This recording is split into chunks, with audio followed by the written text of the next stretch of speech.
Well, as it goes today, Rolls-Royce and Bentley are at the top of the automotive food chain, with companies like Yangwang and Hongqi poised to take them on, and Urus from Russia. Can other European marques move up the food chain to compete alongside of them? Well, in the past, we did, and one of the most prevalent brands out there, Bugatti, founded by Arturo Bugatti, whose brother was Rembrandt. Yes, Bugatti, from a famous artistic family, the man who made Bugatti cars and built the legacy of its name. Today, Bugatti is nothing like it once was, because originally it had grand touring cars, not just super fast hypercars. Today, AutoLooks is going to take a look at Bugatti, its GT cars, and should they go after Rolls-Royce and Bentley once again.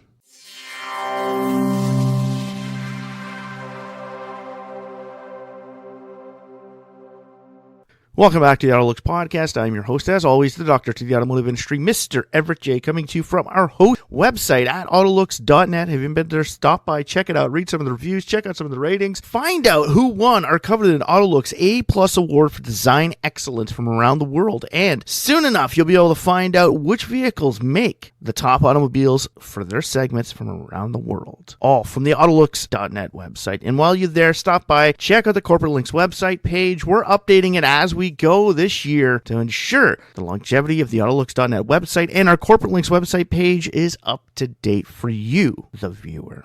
The AutoLooks Podcast is brought to you by Ecom Entertainment Group and distributed by Podbeam.com. If you'd like to get in touch with us, send us an email over at email@autolooks.net. So like I said in the beginning, Bugatti once had grand touring cars. And if you don't know what grand touring cars are, well, let's just give you a little introduction into grand touring cars. Grand touring cars are not what you think they are. Everybody seems to think that they're just, sports cars or supercars, part of the sports car chain. Well, they are essentially part of the sports car chain.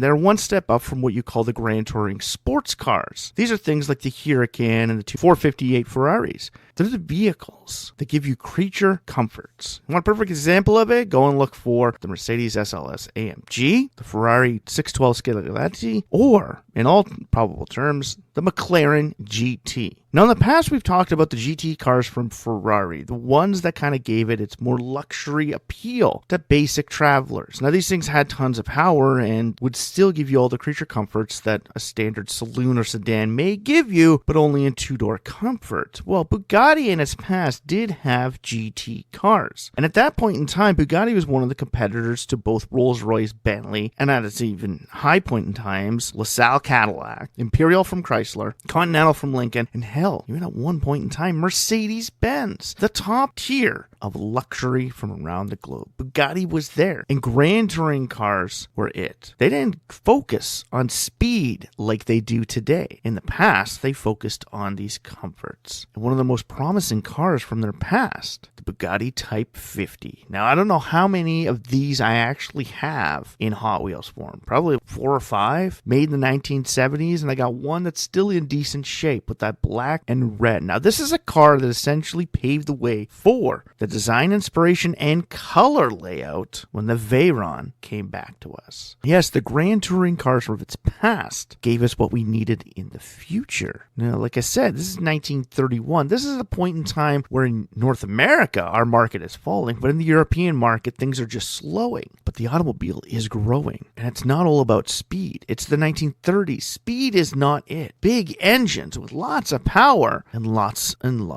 of luxury. This was a point in time in automotive history where, yes, sleek designs were great, but creature comforts and the ability to be driven around in something like a Bugatti Type 41 Royale was more in line with what luxury makes were producing, and it's more in line with what customers wanted. Now, the Type 41 Royale was essentially a 4-door saloon, a convertible front with an enclosed rear for its main occupants to be driven around in creature comforts. This from a car company that builds the Tourbillon, the Chiron, and the Veyron over the past 20 years. They built these creature comfort vehicles. But why did they do that back then? Well, we already told you. The industry wanted things like that. Speed was not big. Speed came out in the 1950s. So during its early days, in the 20s, the 30s, and the 40s, Bugatti created these work of art. These Art Deco vehicles, showcasing to us the design elements of the time, creating comfortable lounge cars that you can cruise around in creature comforts anywhere you went. But today, Bugatti doesn't do that.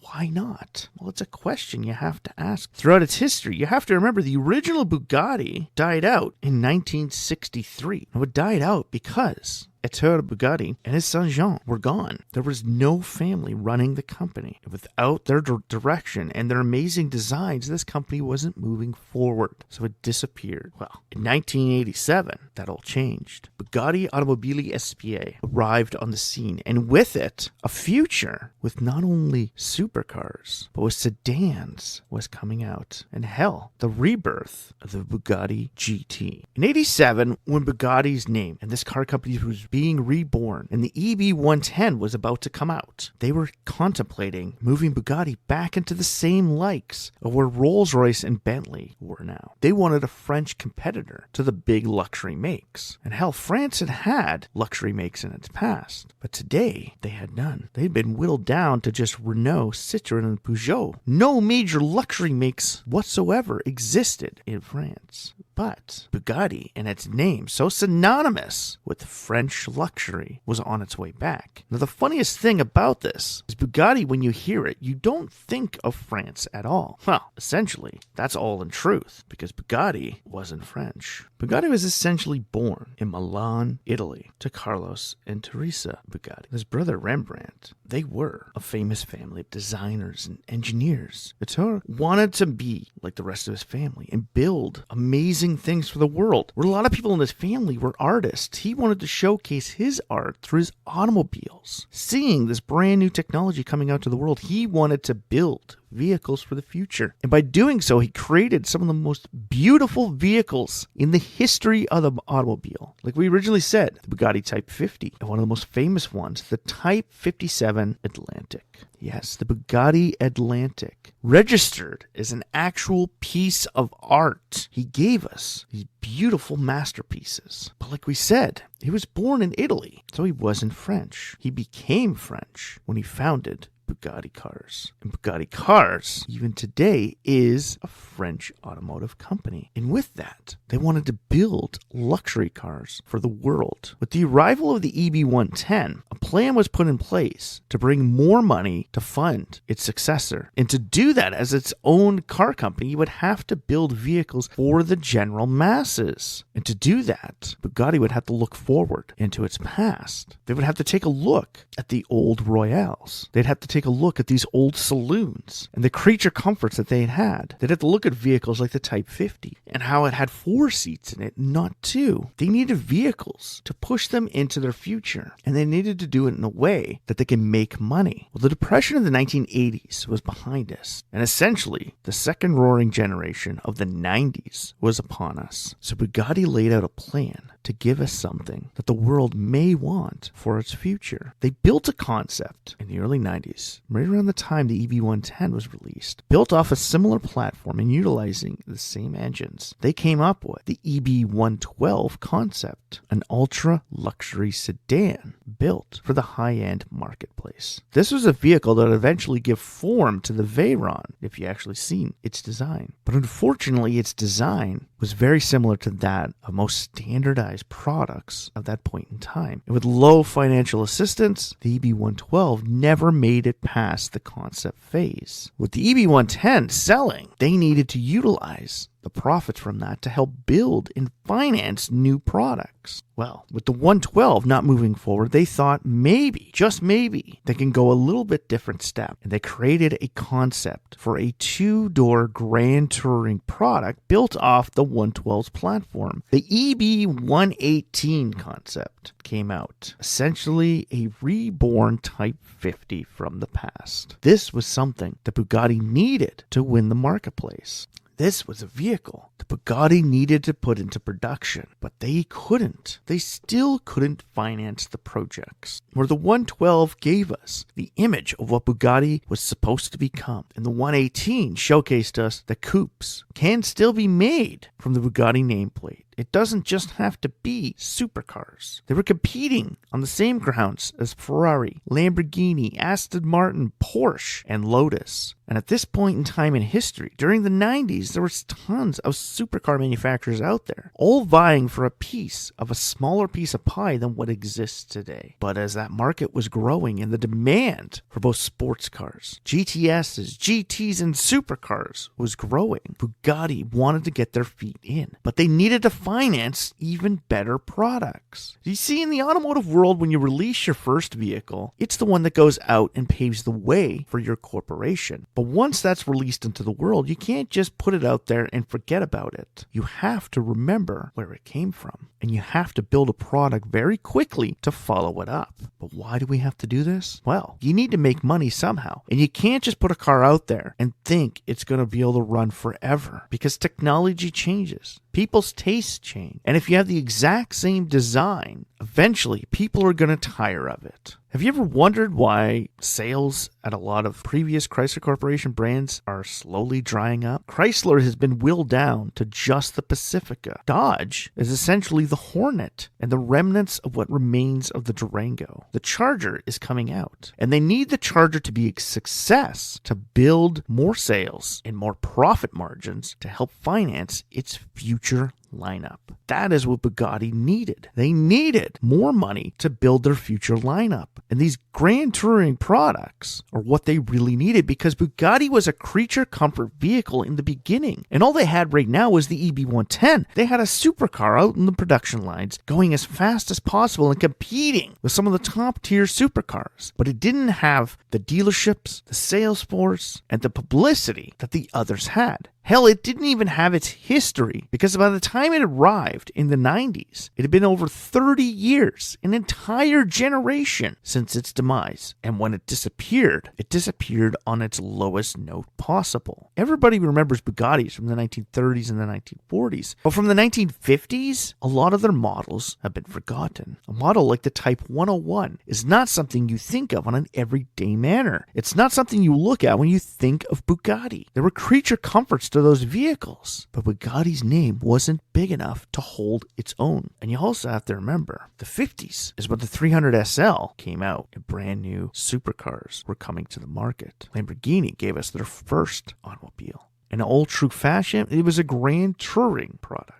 From there, they moved into supercar territory. Ferrari was really pushing their Grand Touring products back then. And Ferrari has always had GT products in its lineup, where Lamborghini has completely moved away from that, being a car company that really exists only on one product. Up until 20 years ago, when the Gallardo finally came out. Bugatti couldn't do this because it was all on its own. And after the fall, the 118 couldn't get off the ground. They tried one last time to get one last Grand Touring saloon to the marketplace. And in 1999, Bugatti showed us the EB218 concept, its essential rebirth of the EB110, showcasing to us a more streamlined design for the tastes of today. But unfortunately, the tastes of today were changing, and vehicles like the Viper and the Corvette were evolving with harder lines. The sleek, flowing lines of the EB218 would be lost in a sea of futuristic and ultimate design changes. These were the days where the Cadillac CTS was about to hit the market. Hard lines were coming in, and Bugatti was going after the gelatinous blobs that we had from the early 90s. But we all know what happened next. Bugatti Automobili SPA died out, but in its fall, Volkswagen Automotive Group picked it up. And with that, Volkswagen was going to utilize the technology created by the EB110 to breathe life into a new concept for Volkswagen, the Volkswagen W12. Now, Volkswagen liked to play with their engines and merge them together. The W12 was two V6s side by side, kind of like the W18 or the W16, two V8s merged side by side. Volkswagen was playing around with brand new ideas. And after buying the Bugatti nameplate, nameplate. They utilized the design from the EB110 to build the premise of its new supercar. You see, as 1999 gave us the 218 concept car, Volkswagen decided to do away with any ideas of building an ultra-luxury sedan. They wanted to focus on what made Bugatti great in the 90s, a supercar. And with that, they utilized the design from the EB112 to give birth to the new Bugatti Veyron, a supercar unlike any other supercar in the world. This was better than the McLaren F1. Volkswagen wanted to sit on top of the automotive food chain, but as they already knew, you can't do it alone. And eventually, Volkswagen would play around with the idea of creating creature comfort vehicles, GT saloons, to help give Bugatti more flavor. But you have to remember, Volkswagen at this point in time owned Bentley Motors. So they didn't want two competing companies. Bentley played around with the idea of building a supercar in 1999, the same year the EB218 came out. Their Honduras concept was showcasing to us what they were going to do. Bentley was going to move into supercar territory. But at this point in time, Volkswagen would get their hands on Bugatti, and they would make it so that Bentley would become its own dedicated top-tier luxury maker. And with that, Bugatti would be the ultra supercar manufacturer with the new Veyron. But like we said, they had platforms and they wanted to utilize them to make more money, similar to that of how General Motors builds so many different things off the exact same platform. They wanted to do this, and they wanted to breathe new life into Bentley owners' garages, because Bentley owners didn't have a supercar.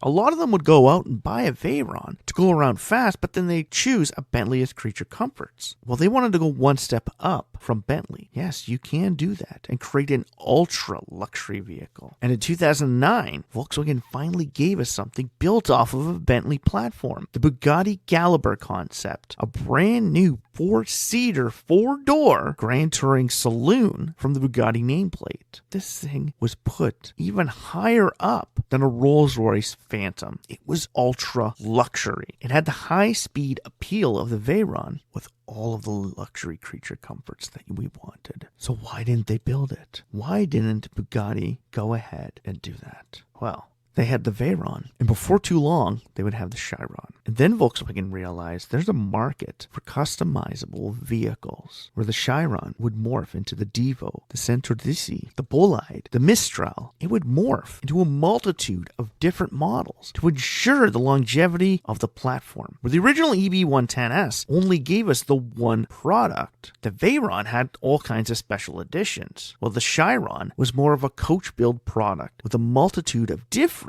designs coming off the same vehicle. And owning Bentley at that time, Volkswagen didn't want competition within their own stable. Where Volkswagen had been fighting to keep Skoda underneath the Volkswagen brand, this battle was being lost. And demand for Bugatti Grand Touring cars and SUVs was starting to heat up. But Bugatti wasn't going to do it. They didn't want to compete with Bentley, Rolls-Royce, and Maybach. No, they just wanted to be the ultimate supercar. Well, the internet is such a great thing because so many people can create so many different designs of pre-existing products. By the time the Chiron came onto the scene, Bugatti started playing around with the idea of building an SUV to keep their customers happy. The Megalon was a CG-created concept online to showcase what an SUV for Bugatti would create. Volkswagen had stated the project was essentially a go, not for production, but for research and development. Hell, a few years later, we got something called the Spartacus CG, which kind of took the Mistral design and gave us an SUV appeal. But then again, Bugatti didn't want to move into this territory. Why? Because SUVs were big and burly. And Bentley had the Bentayga. Sure, the Q8 and the Orez are built off the same platform, but the Bentayga needed another ultra-luxury competitor. And Bentley is supposed to compete on the same lines as Rolls-Royce, but Bentley doesn't. Rolls-Royce caters every single one of their vehicles to their clientele. They give you the ability to customize every single piece of the vehicle. Bentley does this, but not to the same way that Rolls-Royce does it. Bugatti could do this, and they could do it with an SUV. Hell, they can do it with a GT saloon. This is coming from the Volkswagen stable, where we have the Panamera. Why not create a GT saloon Bugatti off a Panamera platform? Well, Volkswagen was smart. They didn't want to saturate the brand. Whereas they'd seen the Porsche brand become oversaturated. It's just becoming another luxury car make, dropping it from sports car status into the luxury field. They didn't want to do that with Bugatti. Customers are demanding an SUV and even a GT saloon from Bugatti. But you have to remember, customers also demanded an SUV and a GT saloon from Lamborghini, where in the end, we only got one. But you have to remember, Lamborghini created a pickup truck. Well, I wouldn't consider it a pickup truck. I'd consider it more of a super sport, exotic truck from the 1980s. But they only did that on the basis of going after a military contract. And in similar fashion to the LFA, they decided to build the vehicle when they lost the contract. The LFA was built because Formula One changed from V10s to V8s. So why didn't Bugatti do it? There was no history. There was no reason to do it. What Bugatti would do is, since they were on such a top tier in the world for price, for luxury, and for appeal, they did not want to saturate